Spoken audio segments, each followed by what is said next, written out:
October 10, 1974, Lyudmila Belova Pavlichenko dies in Moscow, Russia, victim of a stroke. During World War II, she becomes the sniper with the highest number of Nazis killed, but she never manages to fully rid herself of the post-traumatic stress of the war.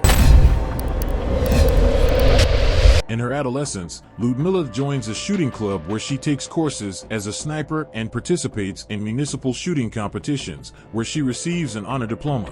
On June 22, 1941, German Nazis invaded the Soviet Union. The next day, Pavlichenko, aged 24, was one of the first people to volunteer. After insisting and demonstrating her skills with weapons, she is assigned to the 25th Rifle Division, becoming one of the 2,000 snipers of the Red Army, of which only about 500 survived the war. The rifle she uses is a Mosin Nagant Model 1891-30 bolt-action. The Mosin Nagant is a bolt-action rifle, originally designed in the 19th century, maintained in service for several decades for its reliability and accuracy. It has a capacity for 5 cartridges of caliber 7.62 by 54 mm R and an effective range of up to 800 meters. It is a rifle trusted by Soviet soldiers for its durability and resistance in the extreme conditions of the battlefield.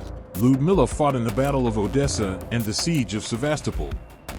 In June 1942, she was hit by mortar shrapnel and evacuated by submarine.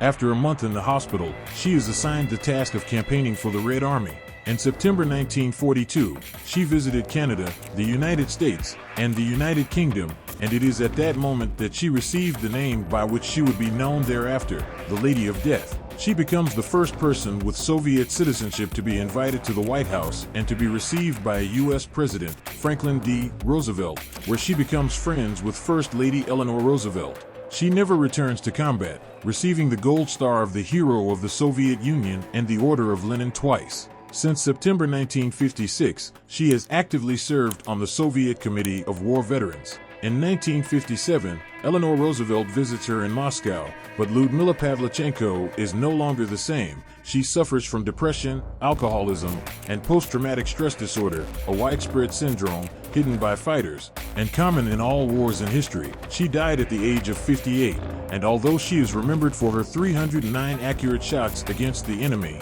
she highlights her personal achievement, receiving her degree as a historian at the University of Kiev.